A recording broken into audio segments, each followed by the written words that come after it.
Boogie House, Chapter 9, read by the author. When the sound of high-performance mufflers yanked me from sleep, I had been dreaming about a river that was made of money.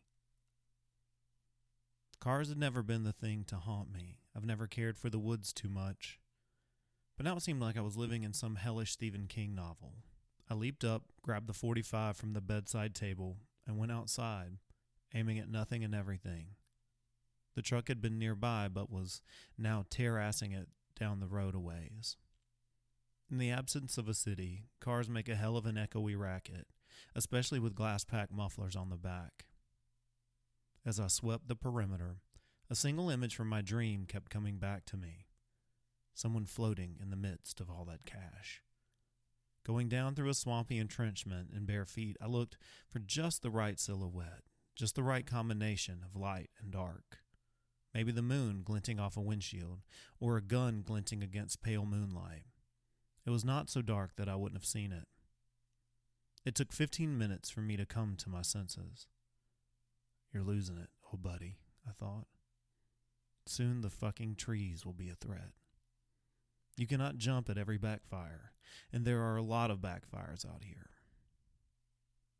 After another few minutes of searching, I straightened up and headed back toward the house. What was I going to do? Find a truck in the mud of a nearby field? I stopped in the middle of the road, glancing back and forth between my house and the brick-mire tract. Something pinged in my chest, sending shivers down my arms. The darkness of the woods was calling to me, and I considered a late-night walk. It was silly, devoid of any real logic, but it was more enticing than going back to bed. So I let my intuition drive me into the woods at midnight. I turned and walked toward the Boogie House. A slick wire tightened around my guts, and I felt my testicles draw up against me. A vaguely human shape was slinking between two rows of trees. I stopped cold. Could have been a lot of things, I tried to convince myself. White-tailed deer, maybe, or light playing tricks on me. But it wasn't. It was a person. I moved quietly toward the woods, my mind filling with fantastically disturbing images. The woods in turn responded with silent awe. The chaotic weather of the last few days had subsided. There wasn't a breeze making branches rattle together. No cicadas or crickets, no raccoons scuttling about in the underbrush. Just me, the silence, and the Boogie House. And it happened again. The music started up, quietly at first. A guitar in the dark playing a low blues chord progression. It was the sound of somebody warming up on a 6-string acoustic. I stopped and listened. The shadows around me grew into shapeless, watery pools. I kept going. They always get fear wrong in the movies. You don't shit your pants and scream yourself blind when something happens. If you're smart, you don't do that. More likely you convince yourself everything is all right until you've convinced yourself it's not. And then, even then, you just sort of gulp it down and go on with your life. There's no running and screaming, just a kind of half-hearted acceptance that you or the world is crazy. Word is, Robert Johnson gave over his soul to the devil to play slide guitar. Met up with a real mean fella at the crossroads and had him teach him the blues, and afterward the man just disappeared. Johnson came back a different man, a strange, drunken virtuoso. The rumor went that he played with his back to the audience so nobody could cop his style. He died under mysterious circumstances, and though most people believe he was poisoned by a jealous husband, some think his deal had dried up and the devil had claimed his soul for hell. This midnight rendezvous felt no different, complete with an authentic soundtrack. What devil was I handing my soul over to? For what price?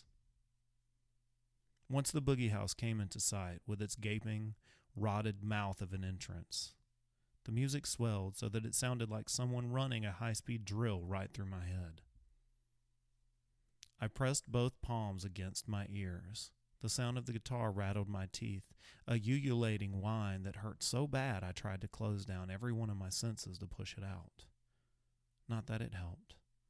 A single note hummed in the center of my head, creating a vibration threatening to split me in two. I pushed through, stumbling toward the building. With each step, the drill bit inched into my brain. Ear-splitting doesn't even begin to describe the sensation of having sound cut your head in two. I had been to concerts where the crowd pressed against the monitor and the songs became a wall of distorted sound, and this easily put a late 80s Metallica show to shame. It was like someone sandblasting my eardrums. I stared down at my feet, focused on taking steps, worked my way forward. When I reached the entrance, I let go of my ears and heard only the wind blowing through the trees. Well, that and the throbbling wah, wah, wah sound you get in your ears after a concert. You have a funny way of showing love, I said. I sounded like an adult from a Charlie Brown cartoon. Is this how you treat everyone who's trying to help you? I stepped through the door. Death lingered inside. Not the smell of death, but death itself.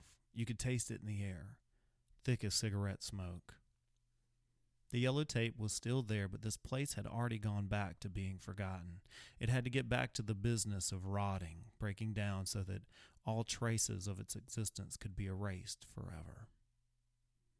A flash of white flickered beside me, and I jumped back to avoid it, stumbling over a ragged set of boards.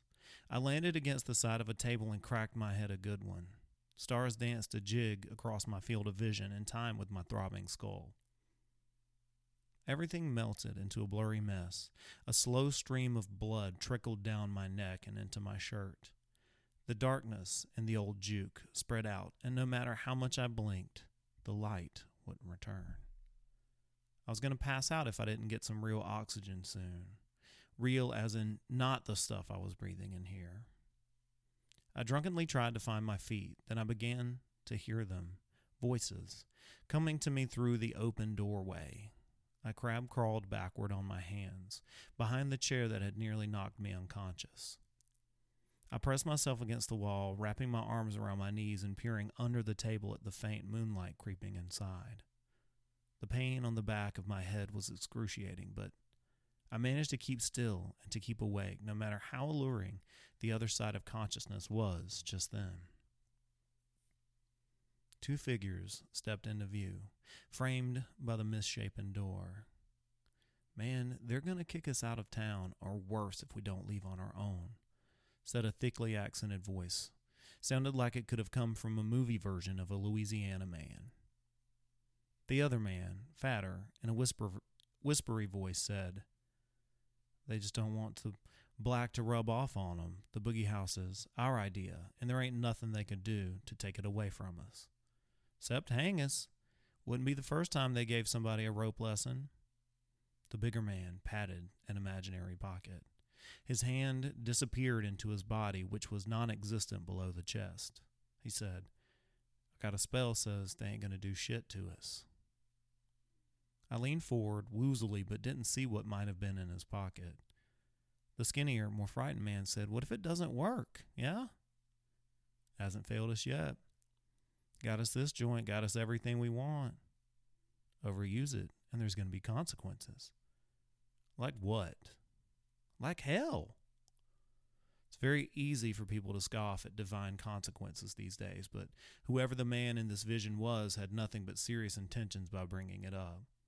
"Nah, pshaw. It's going to keep the white folks at bay, at least until we convince them there ain't nothing but music and drinking going on out here. No danger in that. There ain't no hell in it either way."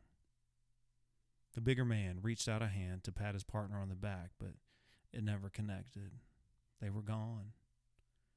I waited until the throbbing subsided somewhat and then ambled home.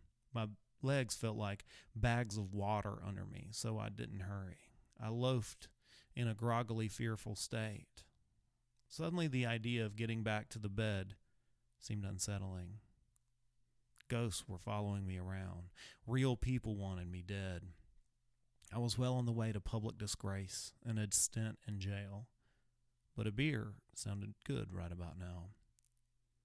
Halfway across the front yard, I noticed something was wrong with my truck. All the air had been let out of the tires.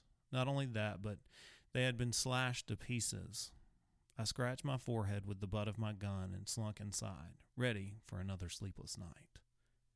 I sat upright in bed, staring into the darkness with a beer perched between my legs, intermittently drinking, but mostly leaving it be. Even beer deserves a slow death sometimes. I kept the pistol nearby and occasionally glanced through the blinds, but my mind wasn't on my truck.